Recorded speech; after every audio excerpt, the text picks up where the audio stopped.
All right, well, our panelists are here, and in just a moment, I will share my screen with the panelists, but we are going to be on the fly with questions. So thanks everyone for joining with us today to share and discuss computer science at the elementary school level in Missouri. I'm Martha McCabe. I'm the executive director of the KC STEM Alliance, and we serve as the backbone to the regional STEM learning ecosystem called STEM Connect KC. And Kate, who's on the call, I'm happy to see you. Kate handles the St. Louis STEM ecosystem. So Kate, hopefully at some point in the chat, you can throw in how folks from the St. Louis side could connect with you in the ecosystem in St. Louis. We also strategically support Project Lead the Way, and really happy with the implementation of computer science through elementary school last year. Even during the pandemic, reached 52,000 students, so really pleased with that. And then we also are the program delivery organization for FIRST Robotics, where we know a lot of kids get their first exposure and excitement to computer science. But we are really interested in looking at both in-school and out-of-school STEM. And I think that's, as I look at, Kelly Crockett joining from Barstow School, and they just broke ground on their idea space. So opportunities for students to really engage. Yay, that's so exciting. And Kate, and Ashley got to truck over to Kansas City as they continue to do their work on their idea space. But we also at the Alliance are focusing on data collection and diversity, and really how do we better understand access for all. And we want students to be aware of the opportunities both in school and out of school, and how those experiences are going to connect them to their next steps on their education pathway. So I'm going to share briefly my slide just so you know who you're going to be hearing from. And then we do have a few questions. And so I'm going to kick it to Christina Chandler here in just a moment, but you're going to be hearing from Chrissy and Ashley Benne from Project Lead the Way, and Emily Meyer, who wears multiple hats at Science City, but works closely as a regional training partner for code.org. And then so pleased to have an industry representative with us today. Mandy Nickell has been alongside many of us doing STEM education outreach with a focus on computer science. And actually, for those of you who aren't aware, Cerner actually helped Project Lead the Way write the curriculum for computer science. So thanks, Mandy, for being here with us today. I will put a resource page in the chat, and it will have everybody's contact information. And so I want to get over to my first question for Chrissy. Chrissy, from your vantage point as a high school computer science educator, what is the value of elementary computer science experiences, both in school and out of school? Because I know that you have also worked with First Lego League. Yeah, thank you, Martha. So really, this is an easy question, because there is no high school computer science without elementary, because where do we get those kids from? And then even if they come to high school, not having that background knowledge, where are they going? We have so many things pulling our kids in so many different directions. It's up to us as adults to give them that focus. So elementary school is where we're able to seek out those young lovers of STEM, the ones who are already tinkering with things and already interested in technology in some way. We find that interest, we cultivate it, and then we allow them to show the power, we demonstrate the power of that interest in these kids, and then it carries with them through middle school and high school. And then they become our future engineers when they go to college and major in engineering and choose those STEM careers, or computer science and choose those STEM careers. So it's computer science in elementary education is everything. Thank you. So Mandy, you're further down the line at Cerner. And so why is Cerner, and you've been an extremely valuable partner to so many of us in the Kansas City region and beyond, but what connection does Cerner see to elementary computer science? Yeah, thanks, Martha, for having me.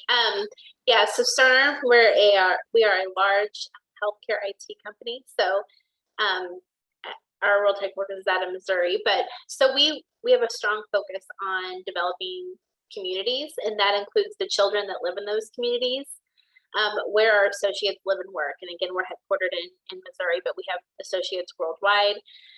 So we want individuals in the community to, have the access, the tools and opportunities that they need to be educated and be really productive in the community. With a big need in technology, with technical talent, that's not just at Cerner, but that's all over the world. All big companies need, even if they're not a tech-focused company, there's something tech probably that they need help with and need a resource for. So our stance is the more students that we can get interested in pursuing a STEM field, the better.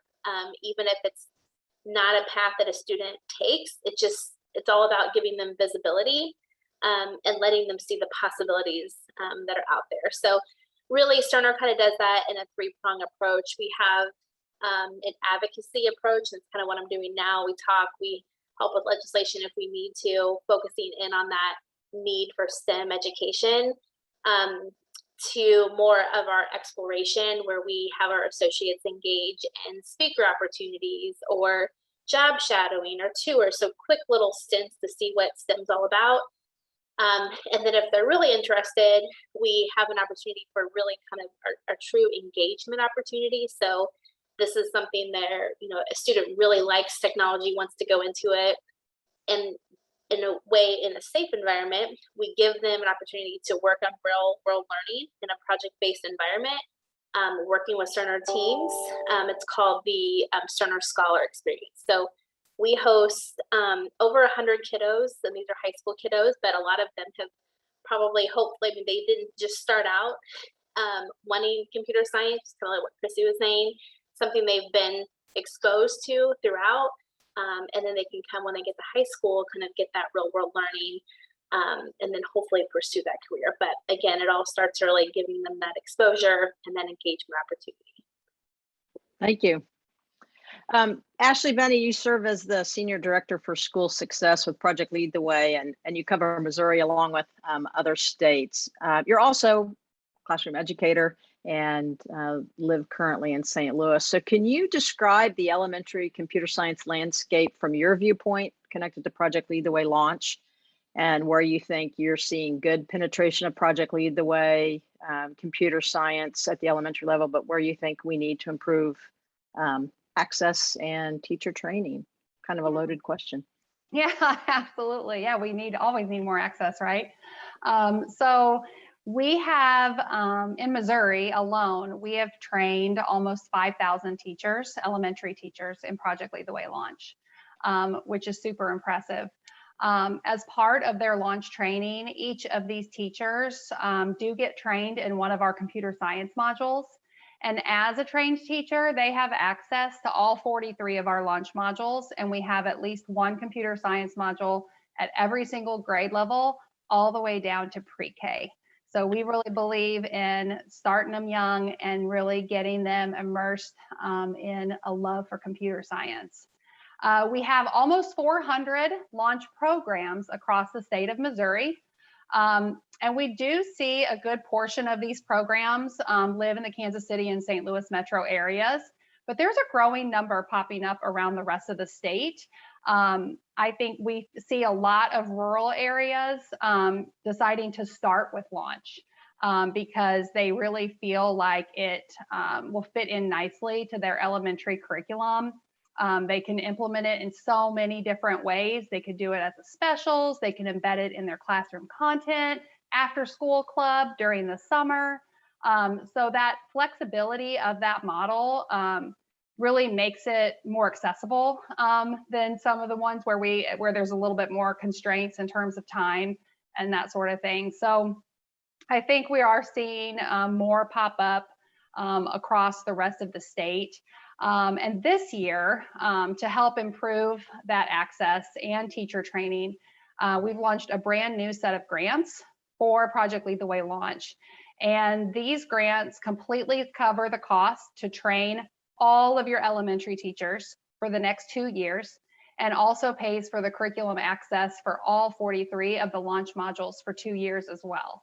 And this opportunity is available across the entire state of Missouri. So a lot of times our grants, they're very location specific, because that funding is tied to an industry partner that we have in that area. And these grants are really the first of their kind, in that anyone across the state can apply for this funding and is eligible to get that. So I know I put the link to our grants information page on the resource document that Martha's going to be sharing at the end of this meeting, and you can follow that link to start your application. And we're going to award those grants every 2 weeks for the rest of the school year. So we're super excited to see how that changes the face of launch for Missouri. So great, thank you, Ashley. And I know you've got a hard stop at 3 o'clock, so I'll make sure that Kelly and Kate get the resource page. Emily, Science City has been committed to providing engaging STEM education opportunities to our city's youngest students for a really long time. And you guys are also a regional training partner for code.org for in-school, which was a nice addition to the volume of work that you do. Can you please describe the outreach and what you view as the reception in Missouri to computer science education, especially at the elementary level, and your work with code.org? Sure thing. Thanks again. Before I start, for having brought all of us together, small but mighty crew. So as a regional partner for code.org here at Science City, we now offer K-12. So the middle and high school programs are run separately than our fundamentals, which is our elementary program. And our role in that is to train teachers, both through code.org and local and statewide funding through the Department of Education. We are able to offer all of our elementary teachers free workshops, and lunch is included as well, because food always is a good little carrot to dangle. But one of the things that I love about code.org and their curriculum is they're focused more on the pedagogy and how it's being taught. And, you know, we have so many teachers who don't have that computer science knowledge or background that are immediately going to put up a wall. So unless there is a CS champion at their school, or if an administrator at the school or district level is an advocate for CS, we don't see a whole lot of movement.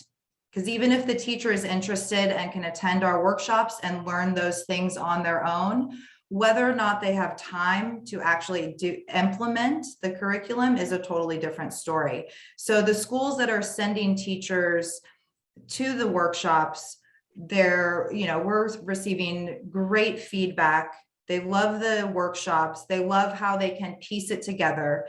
You know, in elementary, you have your PE, you have time for math, you have time for language arts, and there's very little time for wiggle room or to add in an entirely new class to the daily schedule. So having a curriculum of CS as the tool that you will use to learn those other subjects is really helpful for the teachers, because they can talk about vowel sounds or certain things in literature that they're learning, and use code.org or use computer science in general, whatever the platform, to actually implement the concepts that they're learning. So the reception is really great once we get them in that door. I think that first hesitation is, I am not a computer person. How could I even teach little ones about computer science? And I know that I've been to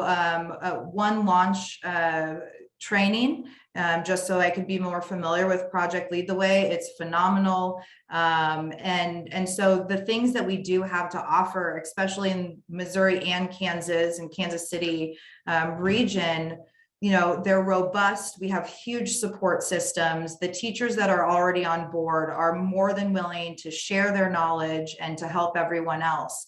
I think at this point, it's really getting those bodies into the workshops and getting those teachers comfortable with the content.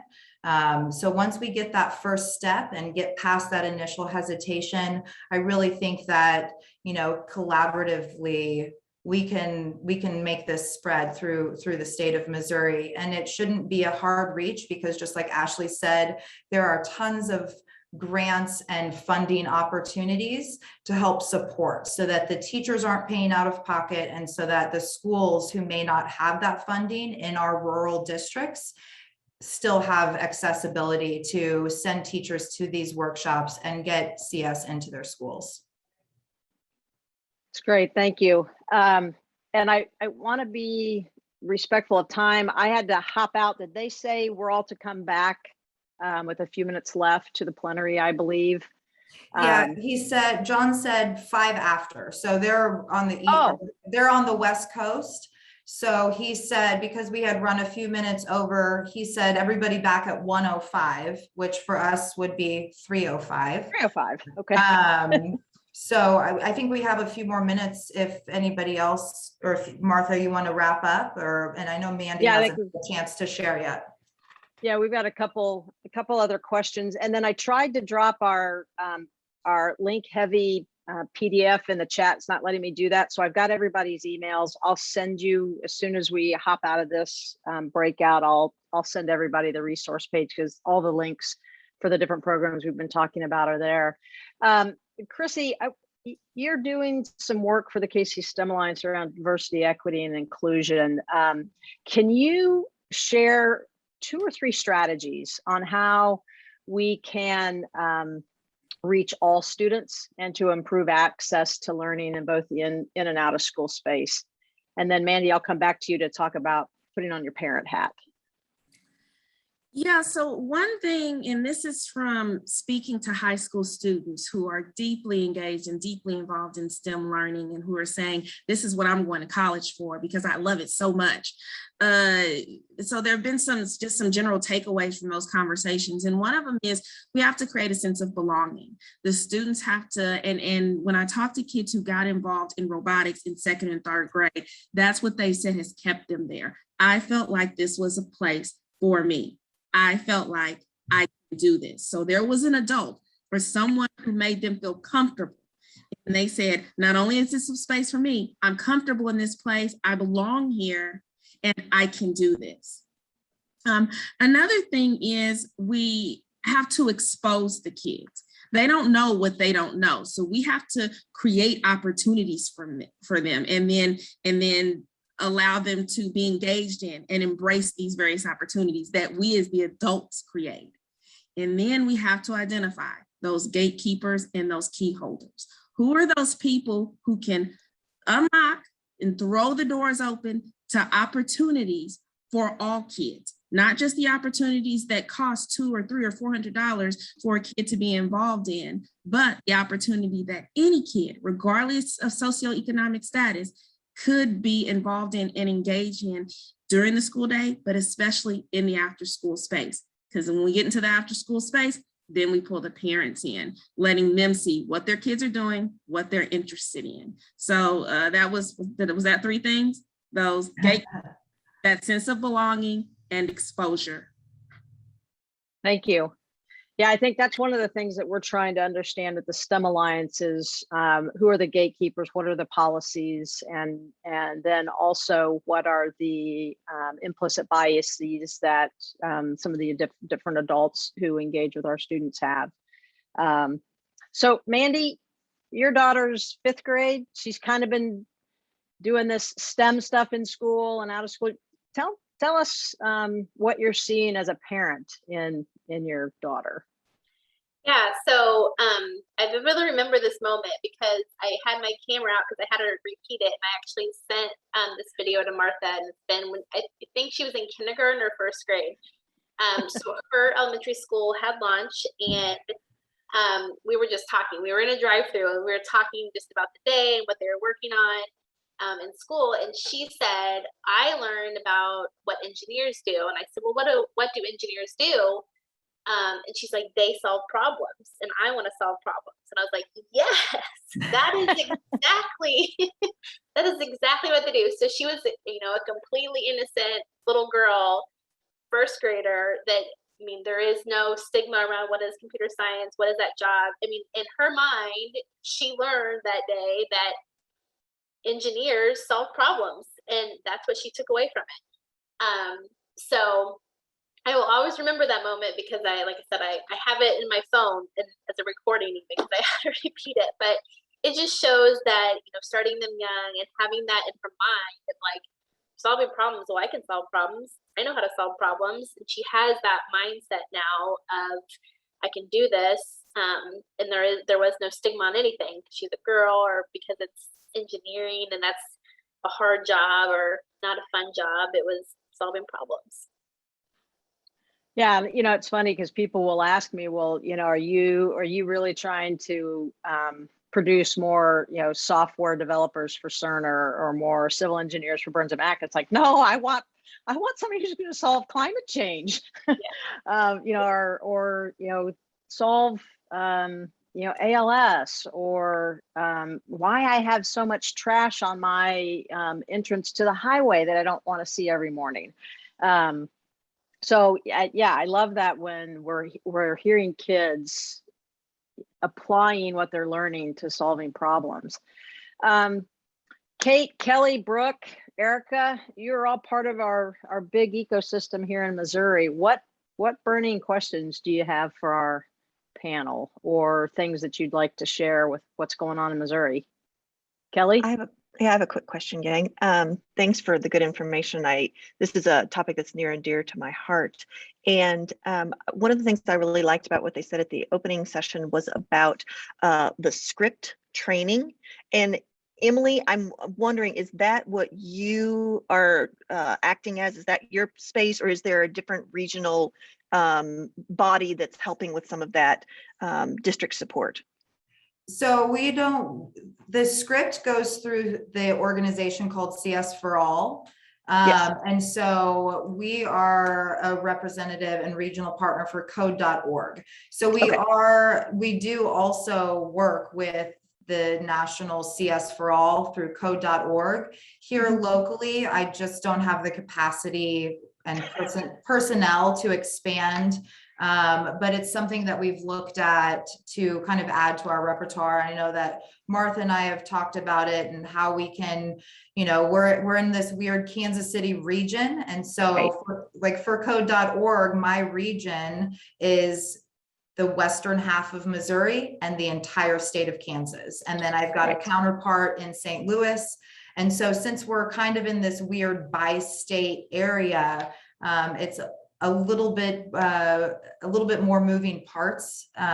Sure. When we kind of bring on those things, but I know it's been in the talks before about how we can bring that to Missouri and to Kansas more simultaneously, rather than one side or the other being ahead of the game, so that we really can encompass everyone in our area. Well, and I really appreciated the comment previously too about making sure that the building and district leadership is on board. And it seems like that model would help to facilitate that.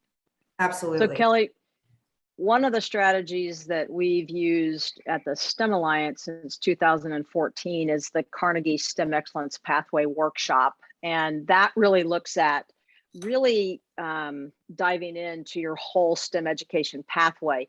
The script workshop would be a really nice addition where you get to really just focus on the computer science pathway pre-K-12. And so I think that Emily, definitely what we'd love to do, and I think have the capacity to do, is to pull together the way we do those Carnegie workshops. And most people can give about 2.5 hours to these planning strategies. If we could do them in person, that's where we felt like we had the best success with the Carnegie work. But you invite every school or district to bring representatives that can hit that early learning to 12th grade. You also need an administrator there. It can't just be teachers.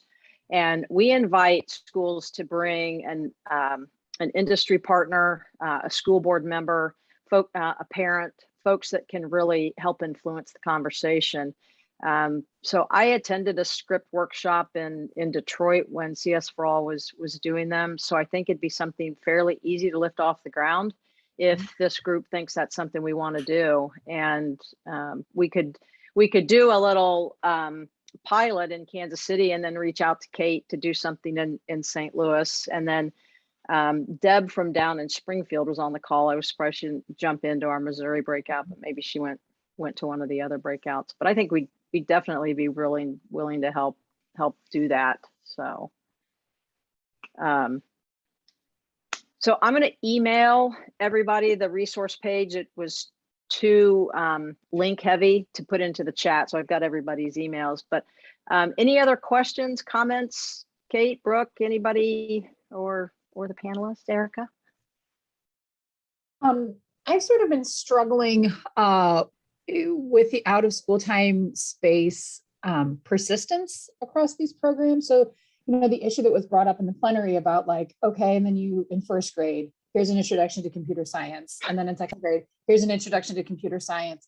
Yep. And so I think on the St. Louis side, I'm really trying to wrap my mind around both, like how we promote persistence, and then also how we're building infrastructure to like track it, like in support of building that persistence into like buildable skills, stackable skills. I'm wondering, sorry, Martha, go ahead. Well, one of the strategies that we're using with our out of school partners is that making sure they know what's next after a kid participates in your program. So if a kid does hour of code, that whoever's leading that hour of code says, if you like this, here's what's next, and here's what's next in school, and here's what's next out of school. I think that's something regionally that we could help design. We have index, or like these little cards that we've made. But Emily, I'd be interested in knowing your thoughts around that's kind of the what's next, or how do you help kids and families track? That's kind of, we don't have any official like marketing collateral or anything like that, but for, through social media, we kind of keep our local teachers connected.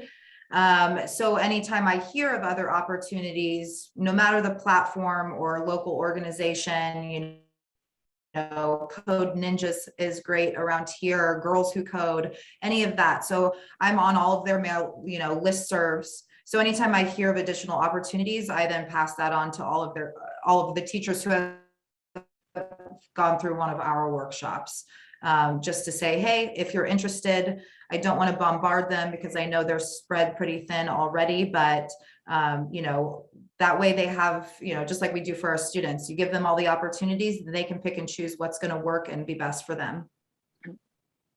It might even be interesting if, like, I'm thinking about our STEM Connect KC resource directory, and then even the event calendar, if we got providers to say, this is a beginning experience, or this is an intermediate experience, if we could get providers to really demonstrate what this is. I don't know, Kate, is that helpful?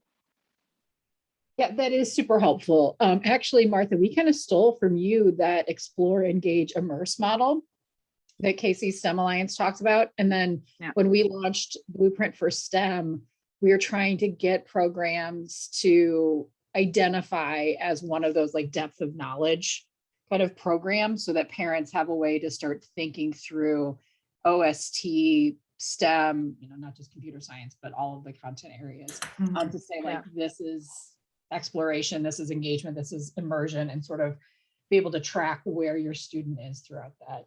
So I think that is helpful, Martha. Thank you. Yeah. And thanks, Erica, for throwing in the chat, creating a pathway list of opportunities. I had a teacher in North Kansas City ask me about that and said, okay, so what's next, and what are the post-secondary degrees, and what are the jobs associated with that? So if you could, Cerner would be really excited if we put that together, wouldn't you, Mandy? That'd be a nice deliverable. Yes, places to work, things to do, yes. Yeah. Well, we can, that might be one of the nice things that would come out of a script workshop is how could we start tying those CS things together in a CS working group, which would be kind of interesting. Well, Agreed. we're 2 minutes over, getting to the plenary. Thanks everybody. Thanks panelists for joining. I think we had a power-packed breakout set of panelists. So we'll head back to the plenary and I'll email the resource page to everybody. Thank you.